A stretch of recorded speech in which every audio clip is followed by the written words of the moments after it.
Bonjour, bienvenue dans ce nouvel épisode du podcast Le casque et la robe.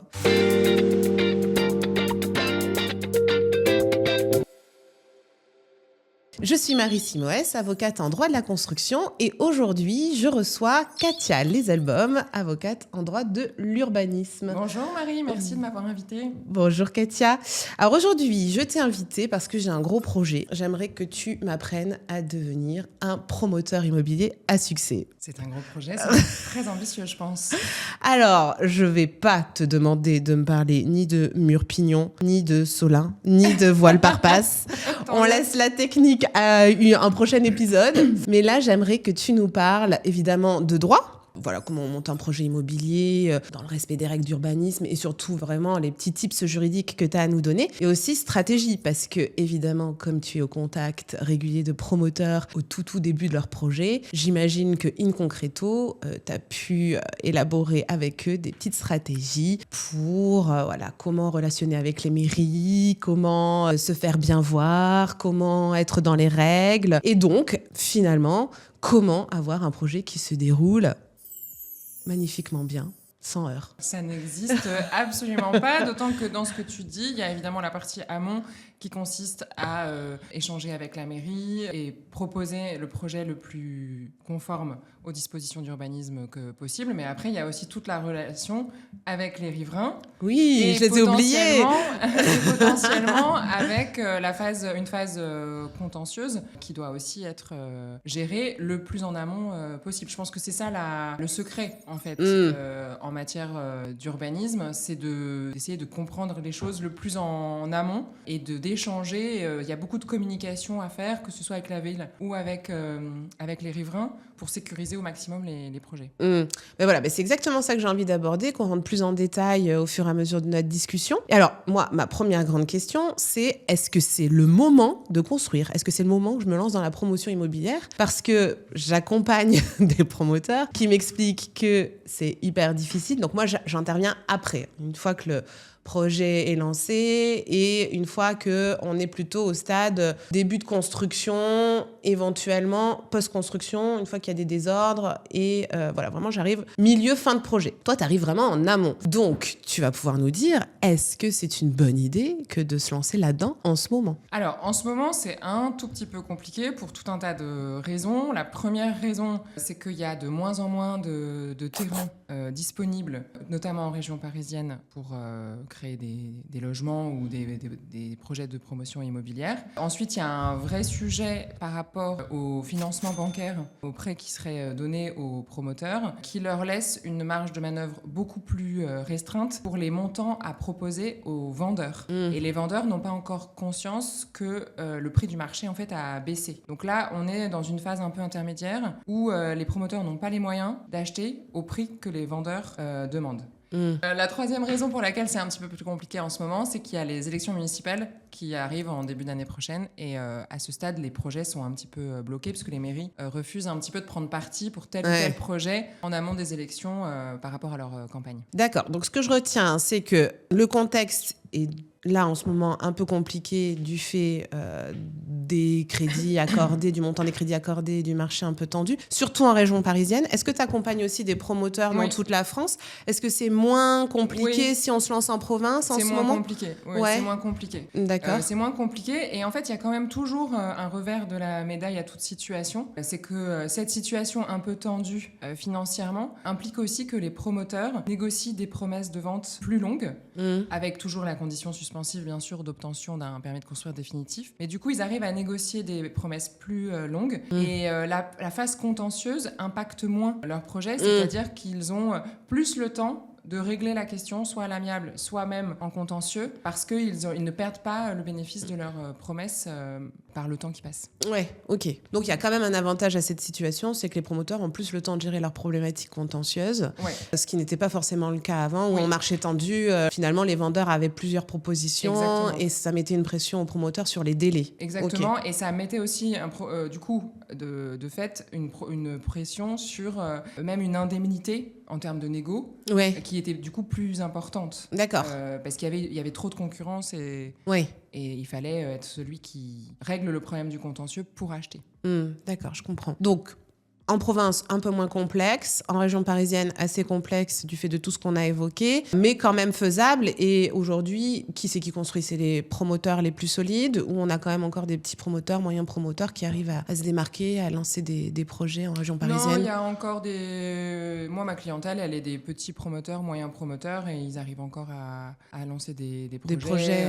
Au contraire, il y a aussi il y a quand même tout un marché encore pour des projets modestes, avec des terrains, surtout en zone tendue, des terrains qui ne permettent pas une constructibilité trop importante. Ouais, donc c'est même plus favorable. C'est plutôt favorable, effectivement. Alors après, ils ont moins de ressources et ils ont moins de fondations solides, supporter un portage de terrain trop long ou ce genre de choses. Mais ils ont encore la possibilité de faire des jolies choses. Ouais. Voilà, je suis un petit promoteur, moyen promoteur en région parisienne. À quel moment je viens te voir ? Alors, il y a plusieurs moments où on peut venir me voir. Le plus tôt et le mieux. On peut venir me voir avant même de proposer d'acheter le terrain pour déterminer la faisabilité de la constructibilité sur ce terrain, en amont même de faire une offre aux vendeurs. Ok. Et bien sûr, je me substitue pas au rôle de l'architecte, mais je peux quand même alerter sur toutes les contraintes réglementaires le plus en amont possible et mettre des warnings sur des contraintes, y compris sur des documents qui seraient au-dessus d'un PLU ou d'un PLUI, qui pourraient être des contraintes de l'ordre des plans de prévention de risque, de l'inondation, de routes départementales, enfin voilà, des risques qui vraiment seraient impactants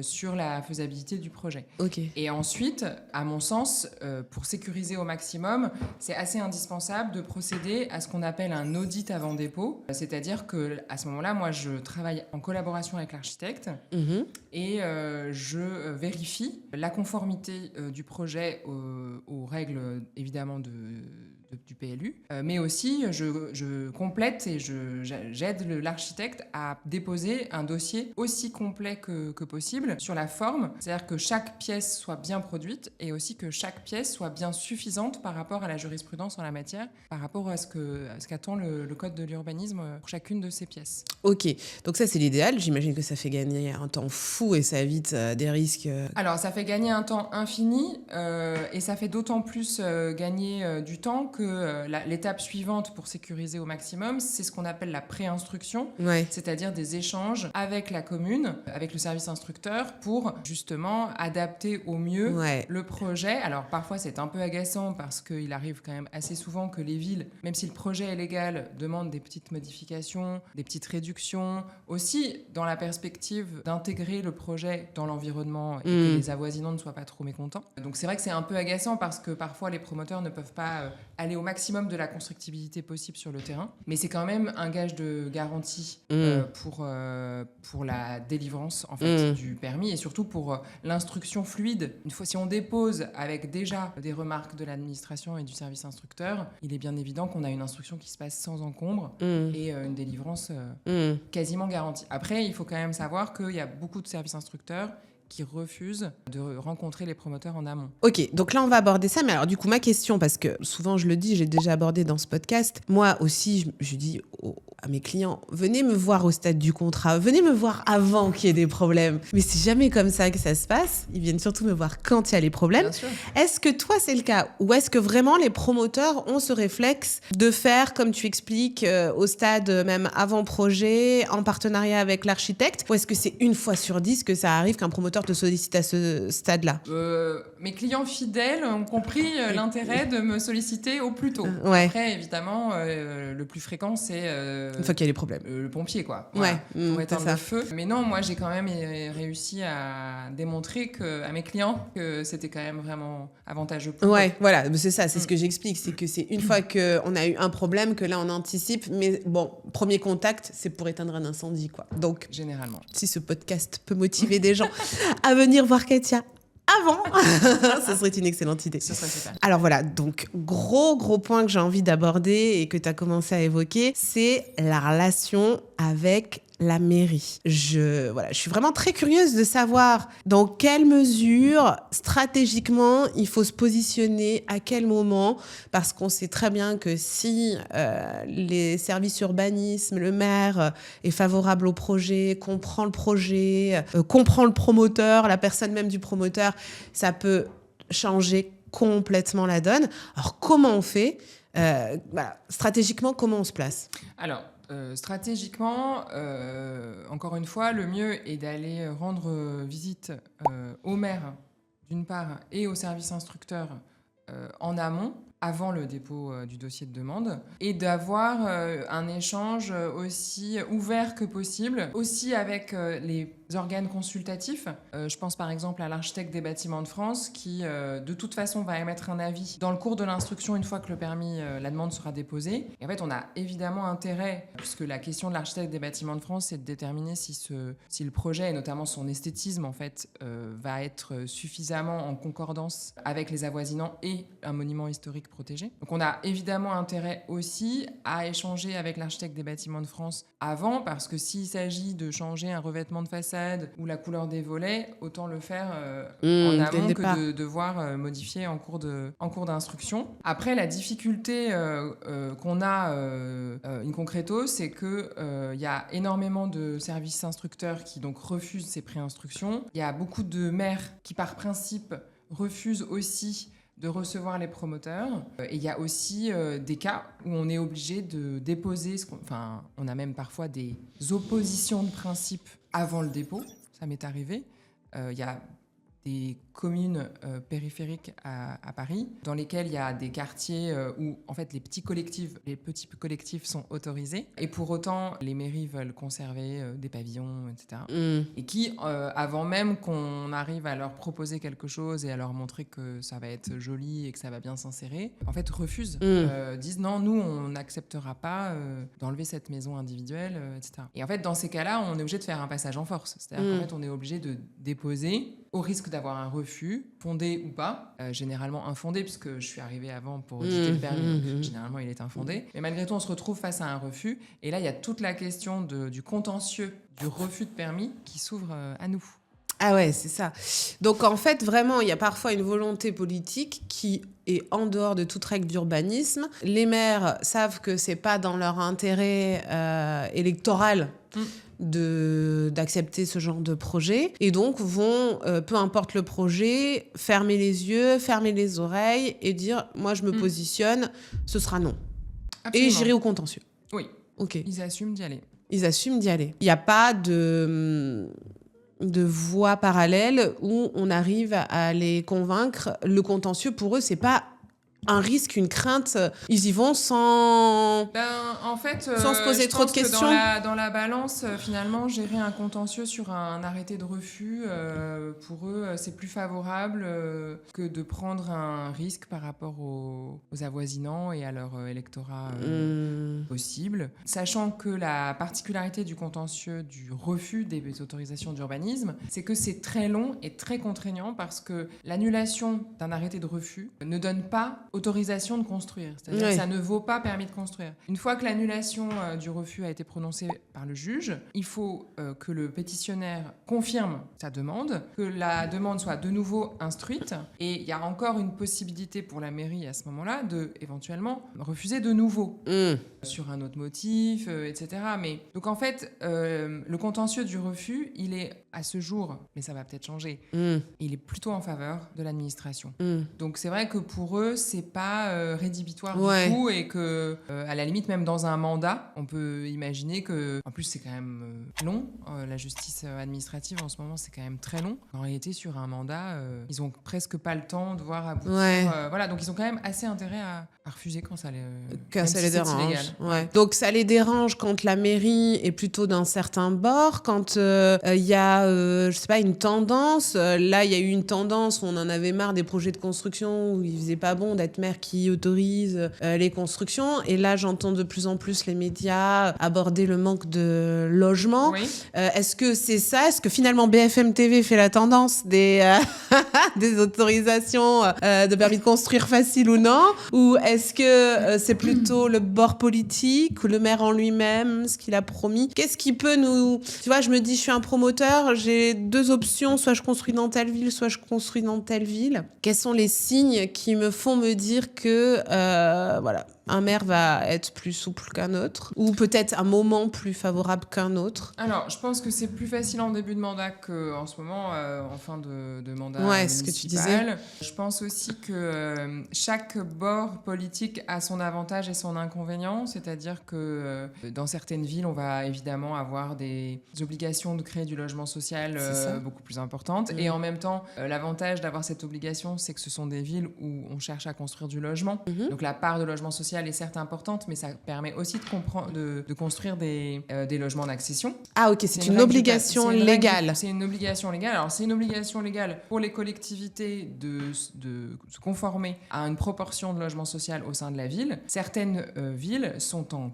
carence et assument de l'être pour éviter la population, disons, qui va avec et c'est une vision assumée d'une certaine partie. Son infraction de la loi. Et voilà. Et donc il y a quoi? Il y a des pénalités, des amendes. Des amendes. Après, dans quand même la majorité des cas, il y a cette proportion qui est respectée et qui est inscrite dans le PLU. Alors ça peut être une proportion soit par la surface de plancher créé, soit par un nombre de logements. On est autour de quand même un tiers à chaque fois de logements. Alors ça peut être au-dessus d'un certain nombre de logements ou au-dessus d'un certain nombre de mètres carrés de surface de plancher créé, ça dépend. Il peut aussi y avoir des tailles minimales de logements pour favoriser les appartements familiaux, pour éviter que ce soit que des studios ou des 2 pièces, des appartements à rentabilité, mais plutôt des appartements qui permettent vraiment à des familles de s'installer. Mais ça, c'est dans les dispositions du PLU. Donc c'est chaque ville qui a et chaque ville a proportion. sa propre proportion, ses propres règles, mais il y a quand même un cadre légal et il y a un cadre supracommunal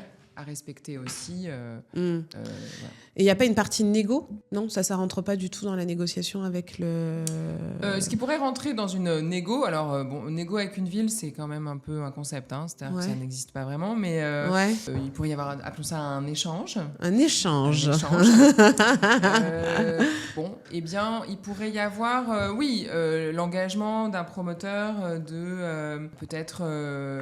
en faire encore plus des logements sociaux. Il pourrait y avoir un engagement à minimiser plutôt le projet. C'est-à-dire qu'on serait plutôt dans l'autre sens. Ok, tu as le droit de faire 5 étages, mais nous, on est d'accord si tu n'en fais que 4.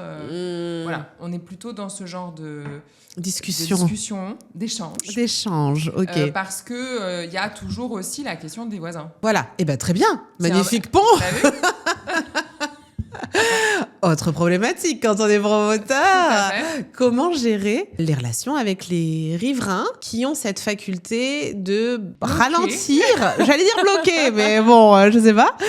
Tu vas nous dire, bloquer ou ralentir. Explique-nous comment, encore une fois, on anticipe et puis comment ça se passe quand on est dans le dur. Alors, l'anticipation est toujours du même ordre, c'est-à-dire qu'il faut être dans la communication avec les voisins. Idéalement, le mieux, c'est que quand effectivement une promesse de vente a été conclue et qu'un dossier de demande de permis a été déposé, l'idéal, c'est d'aller toquer aux portes des voisins et de leur présenter le projet dans une volonté de concertation amiable pour tenter d'éteindre à l'avance les feux. C'est-à-dire que parfois, les voisins, si on leur dit qu'on va mettre des parvus, des plantes, qu'on va faire des grandes haies arborées, qu'on va faire une fresque pour que la façade du pignon soit moins moche, ce genre de choses, parfois ça apaise et ça suffit. Bon, parfois pas du tout. C'est-à-dire qu'il peut y avoir aussi des cas de concertation comme ça préalables où en fait les gens sont excessivement frustrés parce qu'il peut arriver que ce soit la ville qui mène ce genre d'échange entre un promoteur qu'elle soutient et les voisins.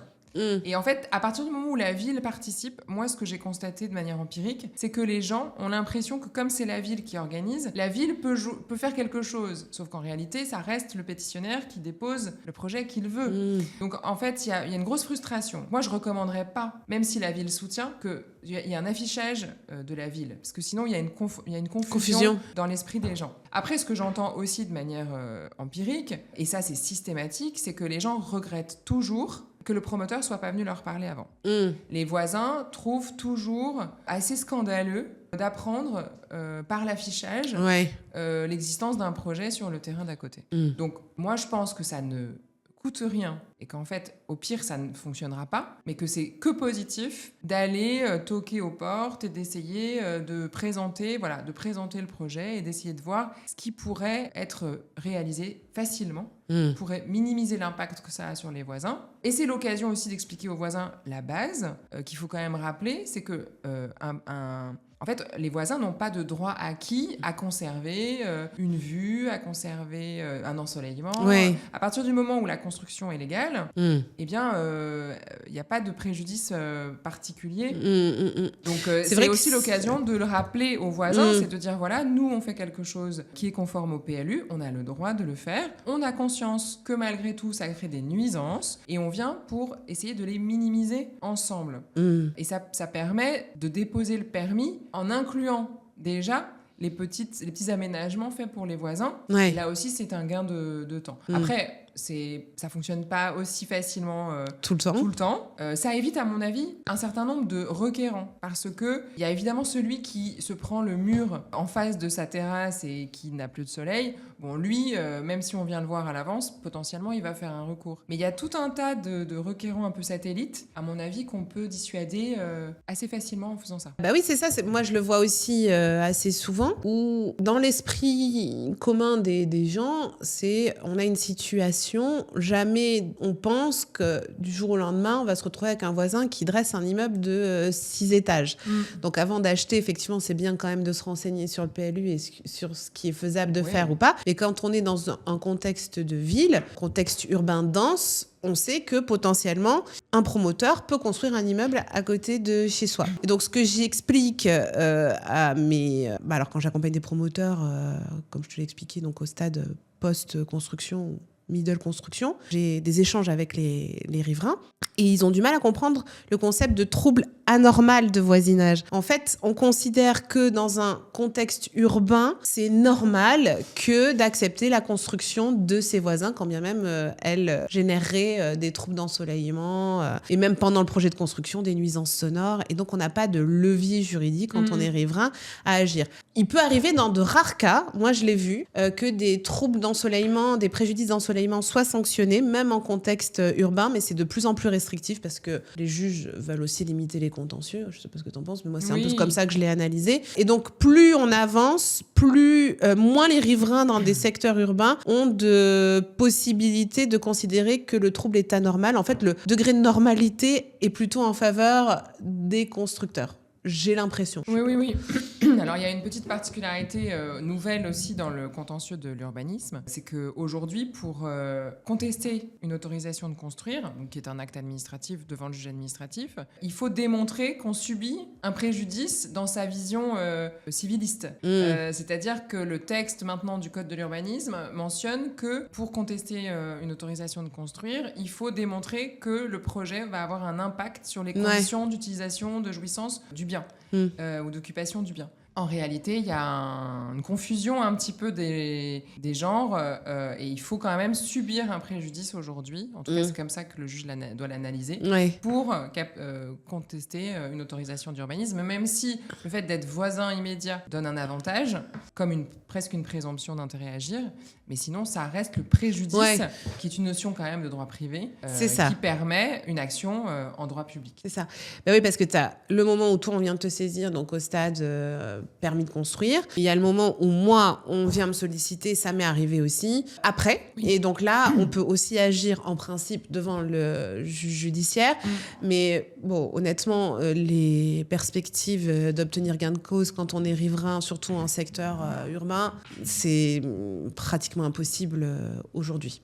Même si j'ai déjà obtenu une fois en référé, mais c'était un cas rare. Je le retenterai pas. J'étais fougueuse, je venais de prêter serment. On m'a confié le dossier, j'ai dit allez, on y va. Par miracle, j'ai gagné. La chance sourit aux audacieux. Ouais, alors franchement, là, c'est clair. Mais non, maintenant, avec un peu de recul et après audit de la jurisprudence récente, non, je le déconseillerais. Bon, sauf cas extrême et Et particulier. d'ailleurs, ce que tu dis est intéressant parce que c'est précisément pour ça que quand moi j'ai des requérants personnes privées qui viennent me voir pour attaquer des permis, je leur dis attention, il vaut mieux attaquer le permis et essayer de voir ce que vous pouvez faire parce que si vous attendez que la construction C'est ça. soit réalisée et que le préjudice existe et que vous en demandez une indemnisation devant le Ouais. judiciaire, généralement vous n'en aurez Ouais. rien. Mmh. Voilà.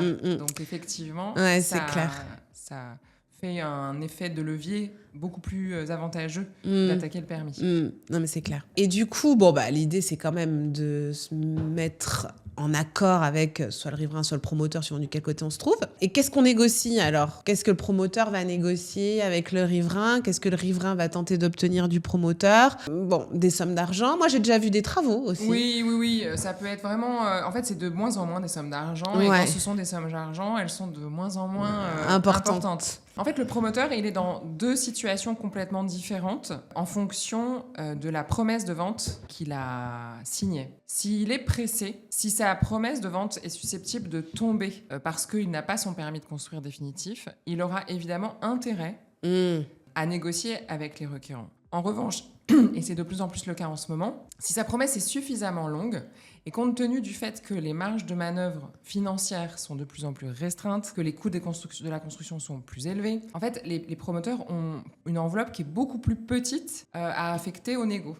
Donc, s'ils ont le temps, ils vont obligatoirement préférer et privilégier, et c'est ce que je leur conseillerais d'ailleurs, en fait, d'attendre et de se défendre. Et là, on pourra y revenir si tu veux. Il y a tout un tas d'outils quand même juridiques. De manière générale, la législation est à la faveur du constructeur pour en fait éviter une annulation de permis et sécuriser son permis même en cours d'instance. Donc en fait, s'ils ont le temps, ils ont presque intérêt, s'ils sont pas pressés, ils ont intérêt à attendre, à aller au bout du contentieux et à se défendre. Donc c'est vraiment quand on est dans une situation d'urgence qu'on a vraiment besoin d'acheter le terrain dans un délai court. À ce moment-là, ça vaut la peine de négocier avec les requérants. Et ce sont des négociations donc de deux types, soit des aménagements de l'opération. Quand on dit aménagement, ça veut dire des adaptations pour justement minimiser les impacts sur le voisin. Alors, ça passe essentiellement par des aménagements de la façade en réalité ou des espaces libres. Donc, il y a des revêtements différents sur les façades, des pare-vues. On peut retirer des balcons, décaler des balcons de manière à éviter les vues. Oui. Ce qui dérange essentiellement les voisins sont les vues directes ou les pertes de vue. Et puis des aménagements paysagers, souvent, qui peuvent être faits soit sur l'opération, soit chez le voisin, qui peut demander à ce qu'on réaménage son jardin de façon à ce qu'il y ait des arbres pour qu'il ne voit pas le projet d'à côté. Et ça peut être soit que des aménagements, soit ça peut s'assortir évidemment d'une indemnité financière. Mais cette indemnité financière, aujourd'hui, je dirais pas qu'elle est symbolique, parce que ce serait exagéré, mais elle est plus très importante quand même. Ouais, c'est moins qu'à une avantageux. époque... Et d'ailleurs, c'est plus vraiment intéressant pour un requérant de se dire « Ah, chouette, j'en profite, je conteste, je vais prendre un billet au passage. C'était vrai dans les années 90, c'est plus du tout vrai aujourd'hui, parce qu'il y a quand même un coût du contentieux pour le requérant. Et puis, il y a aussi le risque de la procédure pour recours abusif. Ouais, c'est ça qui s'est développé là. Ouais. Parce que tu disais années 90, moi je sais que j'ai changé avec une connaissance qui en avait fait un petit peu son fonds de commerce, et c'était plutôt dans les années 2010. Dès qu'il savait qu'il y avait un projet de construction, il allait voir les riverains, il leur expliquait ce qu'il pouvait faire et ce qu'il pouvait en tirer. Et là, vraiment, on parlait d'indemnité financière. Je n'ai pas dit que c'était bien ce qu'il faisait, mais c'était ce qu'il faisait. Donc, c'est-à-dire que même dans les années 2010, ça se faisait encore quand j'ai commencé à exercer sur Paris. Et j'ai l'impression maintenant que là encore, les juges ont eu une politique de dire ça suffit, on arrête d'encombrer nos juridictions pour des choses qui n'en valent pas la peine et qui sont juste à des fins financières, de battre monnaie. Voilà, cette part de condamnation pour recours abusif, j'ai l'impression que c'est quelque chose qui a augmenté là, ces 10 dernières années, non ? Alors, en fait, oui et non. C'est-à-dire qu'il y a eu... en fait, il y a deux manières de contester un recours parce qu'il est abusif. Le Code de l'urbanisme a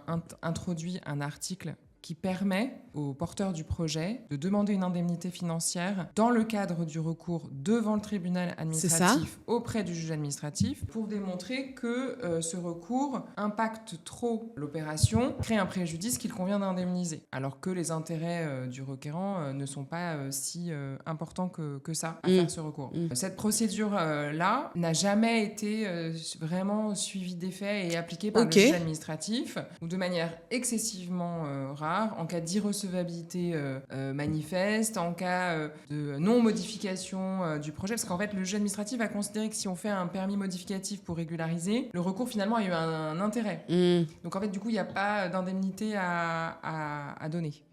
Donc cette procédure, qui est le L600-7, elle est assez peu suivie des faits. D'accord. Et donc, comme elle est peu suivie des faits, il y a eu tout un mouvement avec un lobbying un peu des promoteurs immobiliers devant le juge judiciaire pour faire des procédures sur le fondement du préjudice civil, avec donc faute, préjudice et lien de causalité. Et le fondement, c'est donc l'abus de droit, c'est ça. l'abus du droit d'ester en justice. Il y a eu des premières décisions des tribunaux de grande instance qui ont effectivement condamné des requérants pour recours abusif avec des montants assez importants. Ouais, c'est ce que j'ai vu passer. Mais tout a été infirmé en cour d'appel. Ah, ok. C'est donc excessivement rare aussi. Il faut vraiment qu'il y ait une volonté de nuire. Et la jurisprudence, du coup, maintenant, est beaucoup plus claire. D'abord, ce que le juge judiciaire va regarder, c'est si derrière cette procédure, il y a une volonté d'intimidation. Parce qu'en réalité, c'était quand même vraiment ce but-là. Le recours pour recours abusif, il était fait pour que le requérant ait un peu peur et se désiste. Donc, il est plus du tout possible de faire un recours pour recours abusif avant la décision du tribunal administratif. Il n'est pas... sinon, ce sera complètement écarté. Et par ailleurs, il faut vraiment démontrer qu'il n'y avait ni intérêt à agir, ni considération d'urbanisme dans le recours. Ah, ok. Il ne suffit pas d'avoir perdu devant le tribunal administratif ou que ce ne soit pas fondé pour considérer qu'on a abusé de son droit à faire un recours.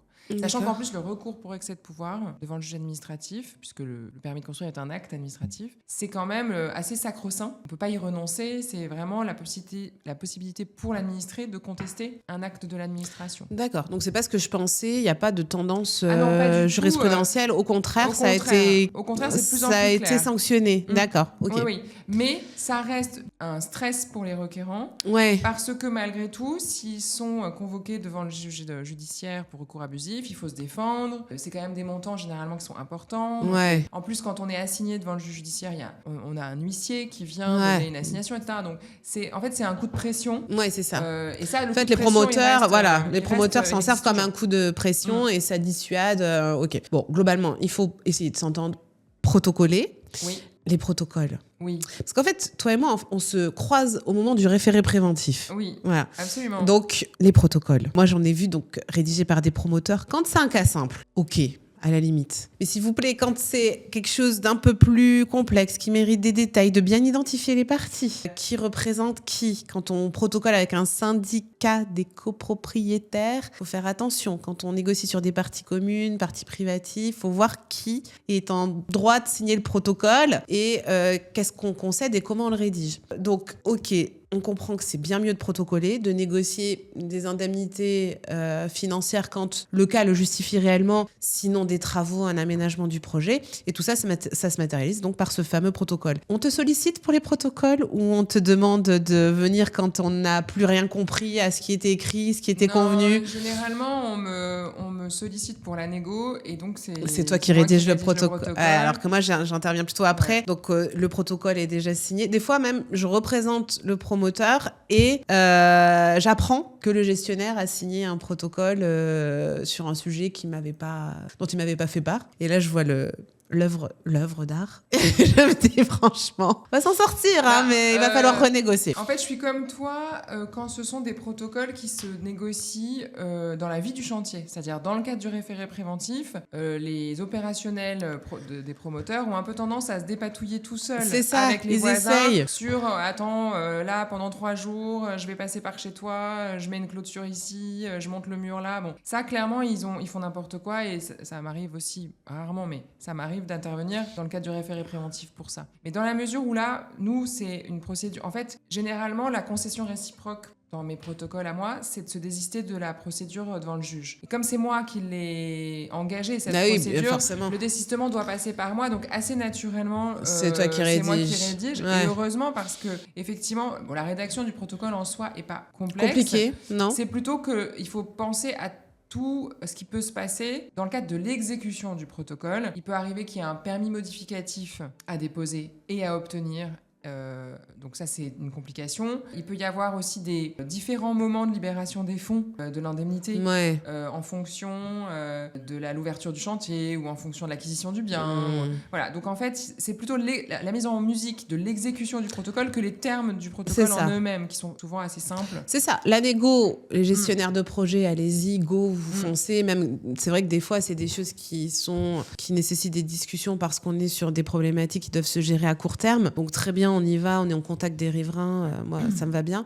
Par contre, voilà, sollicitez-nous parce que vraiment, c'est dommage d'avoir bien négocié et finalement de l'avoir mal matérialisé. C'est générateur de problèmes et d'insécurité juridique pour tout le monde, quoi. Inextricable, quoi. Ouais, voilà, c'est ça, exactement. Et donc, on va terminer avec une petite actualité. Brûlante, elle est chaude, donc, il faut que tu nous expliques quand même, il y a une réforme dans les tuyaux. Alors, elle est plus que dans les tuyaux. Elle est passée. Elle est passée. C'est une proposition de loi de simplification. On adore les simplifications. C'est dans le titre. C'est un vœu pieux. Qui a été approuvée par l'Assemblée nationale là, le 15 octobre dernier. Donc, on attend la promulgation effective, l'entrée en vigueur de la loi et tous les décrets d'application. Mais oui, elle est plus que dans les tuyaux. Elle est là, quoi. Elle est là. Elle est pour demain. D'accord. Bon, donc comme son nom ne l'indique pas spécialement, elle ne va pas simplifier grand-chose, a priori.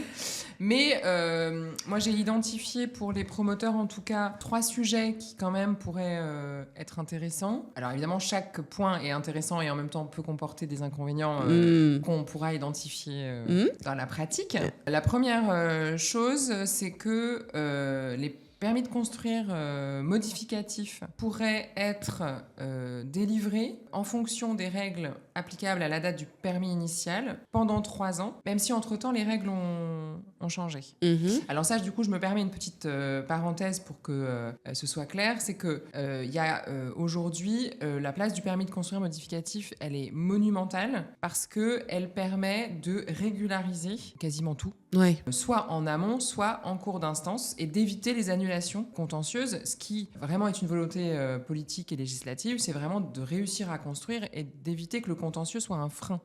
Puisque en plus, il y a un besoin de logement important. Donc, il est le fait que le permis de construire modificatif soit délivré en fonction de nouvelles règles, éventuellement moins favorables que celles qui avaient été appliquées pour le permis initial, était un frein à la régularisation et à la sortie des projets. Donc ça peut être quand même très favorable pour les promoteurs de bénéficier des règles initiales pendant 3 ans. Donc ça, c'est la première chose. La deuxième chose, c'est qu'il y aurait une réduction du délai de recours, qui évidemment est favorable, puisque le délai actuellement est de 2 mois. À partir du moment où il y a l'affichage sur le terrain pour attaquer un permis, ce serait 1 mois. Donc ça réduit quand même considérablement. C'est clair. Parce que entre le moment où le voisin voit le panneau et le moment où il se mobilise pour... c'est surtout les avocats que ça va embêter, je pense, parce que nous, du coup, on va devoir tout faire en urgence, ouais. Mais un mois, c'est quand même excessivement court.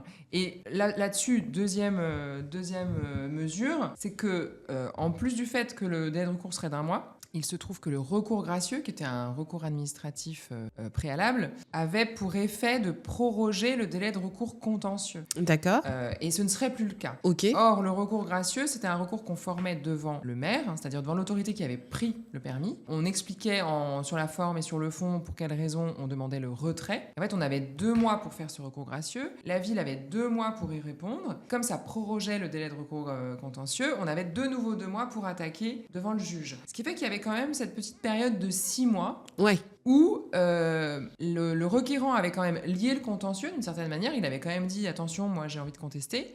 Mais pour autant, il n'y avait pas de requête enregistrée devant le tribunal. Il n'y avait donc pas de désistement obligatoire pour y mettre un terme. Et il y avait donc une phase de négociation qui s'ouvrait et qui était souvent bénéfique. Donc le fait que le recours gracieux ne proroge plus le délai de recours contentieux, à mon sens, va avoir pour effet que les requérants... Alors je pense que la volonté du législateur, c'est que finalement les requérants renoncent à contester parce que bon, il faut saisir le juge, c'est pénible, en fait, ouais, etc. c'est ça. En fait, je pense que c'est ce qu'ils ont fait dans beaucoup de matières finalement, en réduisant le délai de recours. Ils se disent, il y en a plein qui vont louper le coche. Alors, il y a ceux qui loupent le coche, il y a ceux qui vont se dire, oh là là, non, le tribunal, flemme, trop compliqué, etc.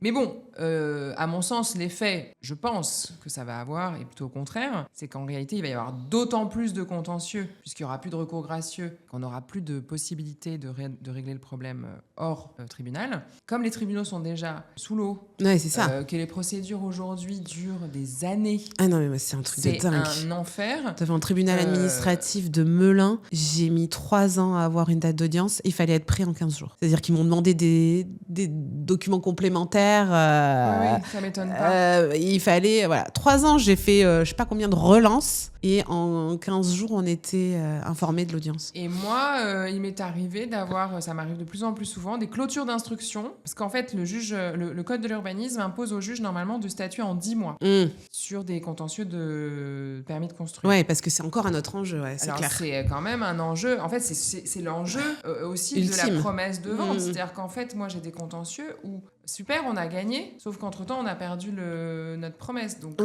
n'a pas pu proroger. Et en fait, il clôture l'instruction, le tribunal. Et alors après, il met 1 an et demi à fixer une audience. Ouais, quoi. c'est ça. Donc en réalité, ça peut durer 3 ans. Ouais, c'est ça. Donc quand on pense que ça peut durer 3 ans, le fait de ne plus avoir cette phase un peu de qu'on appelait précontentieuse et qui en fait était assez favorable. Moi, j'ai toujours fait des recours gracieux très étayés, très circonstanciés. Tu préparais ta procédure de toute manière. Donc en fait, tout était prêt. Voilà, et en c'est réalité, que ce soit pour la mairie, vis-à-vis de la mairie ou vis-à-vis des requérants, il y avait quand même quelque chose déjà d'assez établi qui permettait une vraie négo. Donc voilà. Donc ça, je suis pas convaincue que ce soit bon, ni pour les requérants évidemment, ni même pour le promoteur. Ouais. Je suis pas convaincue. Et le dernier point qui peut être intéressant, c'est sur cette grande question du contentieux du refus dont on parlait tout à l'heure, dont les issues sont quand même assez limitées. Là, l'idée, ce serait de limiter la possibilité pour l'administration de faire ce qu'on appelle une substitution de motifs. C'est-à-dire que la ville refuse un permis avec un certain nombre de motifs, et en cours d'instance, lorsque ce refus est contesté, elle a la possibilité de changer de motif. Et le juge, si les motifs nouveaux que l'administration indique lui semblent fondés, eh bien, il va confirmer ce refus. Et bien là, le projet, ce serait que l'administration aurait un temps limité pour faire cette substitution de motifs, en l'occurrence 2 mois après le démarrage du contentieux. Donc ça favoriserait peut-être un petit peu le pétitionnaire dans le cadre des contentieux de refus. Mais pour le coup, je trouve que c'est pas aller assez loin parce que c'est un vrai sujet, le contentieux des refus. Par exemple, un permis de construire peut être annulé partiellement. Le juge peut dire, bon voilà, tel point c'est irrégulier, mais bon, si vous faites un permis modificatif, c'est ok, donc vous le déposez et c'est ok. Donc ça, c'est super, ça a vraiment arrangé les délais de construction parce que ça évitait de devoir tout recommencer à chaque fois. En revanche, dans le cas des refus, on peut pas avoir un refus une confirmation partielle de refus. Je sais pas comment te dire, mais on peut pas avoir, effectivement, tel et tel motif ne sont pas fondés, donc le refus est annulé. Par contre, sur ce petit point-là, effectivement, il y a un sujet, mais régularisé. En fait, dans ces cas-là, le refus est validé et là, le pétitionnaire doit tout recommencer. Donc, je trouve qu'en simplification, on aurait pu aller plus loin sur cette histoire des refus. Ouais, je comprends. Ok. Donc, à voir comment elle va se mettre en œuvre, mais... On attend les décrets, du coup, d'application. Ouais, c'est ça. Mais ok, donc une tentative de simplification qui n'en est pas vraiment une. À voir. Peut-être elle le sera sur, à voir. en partie. Voilà, on refera un épisode post-réforme. Avec plaisir. Dernière petite question sur le panneau d'affichage. Oh. J'ai envie de... Voilà, j'avais ma petite anecdote, il fallait que j'en parle. Est-ce que c'est une bonne idée de mettre le panneau d'affichage dans la petite allée, la petite contre l'autre allée et pas sur l'allée principale parce que j'ai eu ce cas-là, moi, où j'étais côté riverain et les riverains se plaignaient de ne pas avoir vu le panneau disposé sur la grande voie et en fait, le promoteur l'avait mis dans l'impasse. Alors, fausse bonne idée. Ouais, c'est ça. C'est une fausse bonne idée parce qu'en plus, en matière d'affichage, la jurisprudence, elle est pléthore. On a tous les cas possibles, c'est très clair. Il faut que ce soit visible et lisible depuis la voie publique. Donc, et l'huissier qui est censé venir constater doit le relever. Donc, en fait, le promoteur aura toujours tort quand il cache, quand il tente de cacher ou quand il met le panneau, puis l'enlève, puis le remet. Ah ouais, t'as vu ça aussi? Tout ce genre de trucs-là, en fait, il aura toujours tort. On a quand même plutôt intérêt à afficher correctement, voire même à surafficher. Ouais, c'est ça. À surconstater et au moins à fermer le délai de recours. Parce que si on ne le fait pas, le risque, c'est que les voisins puissent contester sans délai, puisque le délai de recours n'aura pas commencé, donc il n'aura jamais fini. Après, il y a quand même dans le Code de l'urbanisme une disposition qui prévoit que, dans tous les cas, 6 mois après l'achèvement des travaux, on ne peut plus attaquer le permis de construire. Mais il y a quand même toute la phase... En fait, pour pouvoir commencer de manière sereine les travaux, il faut quand même qu'il n'y ait plus de risque de contentieux. Évidemment que c'est une fausse bonne idée. Au contraire, il faut voir l'affichage comme une manière de... Commencer le dialogue. Commencer le dialogue d'une part et surtout enfermer le délai de recours contentieux. C'est ça. Oui, parce que finalement, le dialogue aura commencé avant l'affichage. Avant, idéalement. Ouais. Et puis de toute façon, maintenant, si le délai de recours est d'1 mois, autant afficher. Ouais, direct, et ramener ses commissaires de justice. Exactement. Et on fait constater, etc. Après, on peut commencer. Ok. Ben, super. Merci, Katia, pour cet échange. J'ai appris plein de choses. Je suis sûre que nos auditeurs aussi. On se retrouve bientôt pour un nouvel épisode du podcast Le Casque et la Robe.